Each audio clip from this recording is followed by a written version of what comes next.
जय हिंद, नमस्कार दोस्तों। मैं सुनील राव स्वागत करता हूं आपके अपने YouTube channel A to Z forum में। दोस्तों आज की इस वीडियो में हम बात करने वाले हैं एसएससी जीडी भर्ती 2025 के बारे में।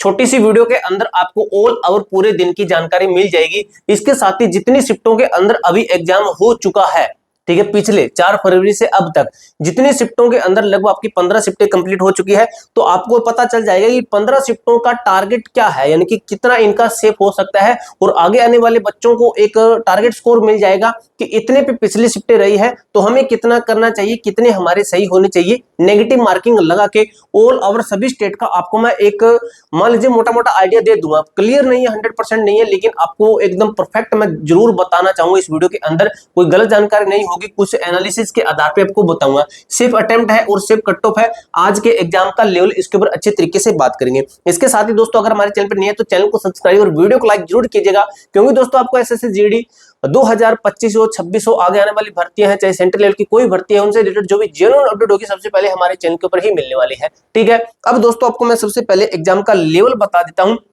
दोस्तों आपको पता है कि आपका एग्जाम हुआ 4, 5, 6 और 7, उसके बाद में आज आपका एग्जाम हुआ। ठीक है, तीन तीन शिफ्टें इनकी कंप्लीट हुई, तो ये 12 और आज की 3 मिला के टोटल 15 शिफ्टें आपकी कंप्लीट हुई।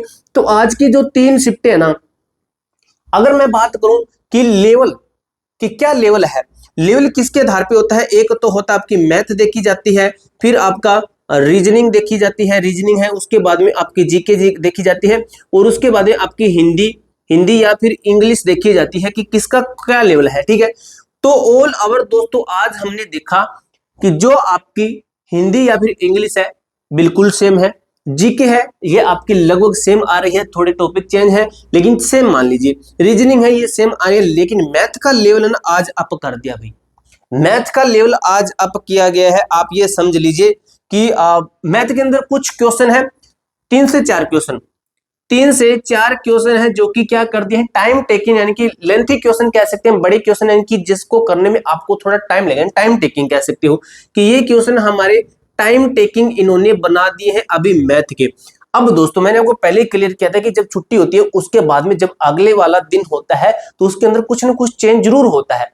अब आगे आने वाले जब भी आपकी 1 दिन की 2 दिन की छुट्टी आएगी बीच में जीडी के एग्जाम में, तो उसके बाद में एग्जाम अप कर सकते हैं या फिर थोड़ा डाउन कर सकते हैं। ठीक है, लेकिन आपको बता दूं अगर आपका एग्जाम हार्ड रहता है, सॉरी आज की शिफ्ट का एग्जाम मान लीजिए कि इसके बाद में सभी शिफ्टें रहती है आपकी इजी।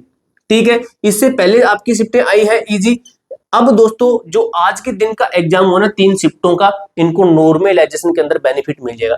कितना नॉर्मलाइजेशन मिलता है, मैक्सिमम तक पिछली भर्ती के अंदर मैंने देखा कि 30 तक नॉर्मलाइजेशन गई है, 25 तक गई है, और आपकी नॉर्मलाइजेशन गई है 20 तक नॉर्मलाइजेशन मिलती है। एसएससी के द्वारा की जाती है। काफी नए बच्चे हैं जिनको पता नहीं होता है, जो रैंक मित्र है, रैंक आईक्यू है, जब आपके आंसर की आती है तो वो भी आपको लगभग आपका 99% क्लियर कर देते हैं कि कौन सी शिफ्ट हार्ड है, और उस शिफ्ट को 100% बेनिफिट मिलता है भाई। ऑफिशियली प्रूफ है दोस्तों काफी कि रैंक मित्रा है, चाहे वो रैंक गुरुजी है, जो भी ये डाटा कैलकुलेट करके आपका बताते हैं कि नॉर्मलाइजेशन ये है, तो वो दोस्तों 100% वही जाते हैं कि हार्ड शिफ्ट आपकी आंसर की वाले दिन ही पता चल जाएगी। ठीक है, 25 फरवरी को आपको लास्ट एग्जाम है, इसी महीने में आपकी आंसर की भी जारी कर देंगे। ठीक है, सेफ अटेम्प्ट के ऊपर अगर मैं बात करूं कि सेफ अटेम्प्ट क्या है, अटेम्प्ट दोस्तों मैं आपको बता दूं, जब स्टार्टिंग के 2 दिन चले थे 4 और 5 फरवरी की 6 शिफ्ट, यानी कि 3 शिफ्टें 4 फरवरी की, 3 शिफ्टें 5 फरवरी की। उस दिन क्या हुआ था, आपका एग्जाम था इजी, एग्जाम तो इजी था, लेकिन बच्चे ने भाई 80 तक अटेम्प्ट नहीं कर पा रहे थे, जानबूझ के नहीं कर रहे थे। लेकिन भाई बाद में जो नए बच्चे ने वो नहीं कर पाए, जो पुराने पापी होते हैं ना, पुराने शिकारी होते हैं, वो तो 80 में से 80 कर रहे थे, लेकिन मैक्सिमम नहीं कर पाए थे। अब दोस्तों सभी बच्चों को पता चल गया, सभी यूट्यूबर ने लगभग रिव्यू के अंदर ये क्लियर कर दिया है कि 80 में से 80 कीजिए, क्योंकि 1/8 की नेगेटिव मार्किंग आपको लगभग नुकसान नहीं देने वाली है, बच्चों को नुकसान नहीं पहुंचा सकती, क्योंकि अगर आप 8 क्वेश्चन गलत करोगे तब आपका 1 क्वेश्चन कटेगा, और अदरवाइज दोस्तों 8 क्वेश्चन अगर कोई बच्चा तुक्का मारता है तो लगातार वो 8 क्वेश्चन गलत नहीं कर सकता। यानी कि 8 क्वेश्चन तो किसी के गलत होंगे, लेकिन आप 8 क्वेश्चन के अंदर तुक्का मारते हो तो मैं मानता हूं कि 8 में से 2 क्वेश्चन आपके जरूर सही होंगे। ठीक है, तो सेफ अटेम्प्ट दोस्तों आपका 80 में से 80 रहेगा। सेफ अटेम्प्ट आप मान लीजिए आउट ऑफ 80 में से 80, ठीक है, 80 आउट ऑफ 80। तो ये सेफ अटेम्प्ट है। बात करें कि सेफ स्कोर क्या है, तो सेफ स्कोर दोस्तों आपका बनता है स्टेट वाइज बनता है कि आप किस स्टेट से बिलोंग करते हैं, आपका एरिया क्या है, जनरल एरिया, नक्सल एरिया, बॉर्डर एरिया है, आपकी कैटेगरी क्या है, आपकी फर्स्ट चॉइस क्या है, उस हिसाब से आपकी कट ऑफ बनती है। तो अभी आपको मैं एक एक्सपेक्टेड आइडिया दे देता हूं कि क्या आपका सेफ स्कोर है, ठीक है, वो आपको मैं अच्छे तरीके से क्लियर कर देता हूं। ये दोबारा लिख लेते हैं क्योंकि आपका थोड़ा छोटा छोटा लिखा गया है। जनरल कैटेगरी लिखता हूं, ओबीसी कैटेगरी लिखता हूं, एससी है, एसटी है और आपका ईडब्ल्यूएस कैटेगरी। दोस्तों इस बार आपका एग्जाम है पिछली बार जितना सेम है, लेकिन पिछली बार जितनी वैकेंसी नहीं है, पिछली बार जितने फॉर्म नहीं है, क्योंकि पिछली बार वैकेंसी ज्यादा थी, फॉर्म कम थे। इस बार वैकेंसी कम है, फॉर्म ज्यादा है, एग्जाम लेवल सेम है, तो कट ऑफ आप थोड़ी सी हाई मान के चलिए भाई। आपको पर्सनली मैं अगर आपको सजेस्ट करना चाहूं तो थोड़ी कट ऑफ हाई रहेगी आपकी, ठीक है। विदाउट नॉर्मलाइजेशन आपको मैं यहाँ पे स्कोर बता देता हूं। ये स्कोर है आपका हरियाणा है, राजस्थान है, यूपी है और आपका बिहार है, ठीक है, इन स्टेट का है, और आपका दिल्ली है और आपका एमपी है। तो इन स्टेट का, अदरवाइज जो भी अदर स्टेट से बिलोंग करते हैं वो इसमें से -3 से -4 नंबर कर लेना। कुछ ऐसे स्टेट जहां पर हिंदी भाषा नहीं बोली जाती है तो वो -10 भी कर लेना। फीमेल होंगी, फीमेल क्या करेंगे, -4 कर लेना, ठीक है। मेल के लिए यहाँ पे बता दूं इन स्टेट से। ये है आपका दोस्तों, आपको मैं क्वेश्चन में बताता हूं कि मान लीजिए क्वेश्चन नहीं, आपको 160 में से बताता हूं, ठीक है, आउट ऑफ 160 में से कि 130 से 140 तक आपके बन रहे ना, तो बिल्कुल बिल्कुल सेफ है विदाउट नॉर्मलाइजेशन के, ठीक है। ओबीसी का आप सेम मान लीजिए, जनरल और ईडब्ल्यूएस का भी सेम मान लीजिए।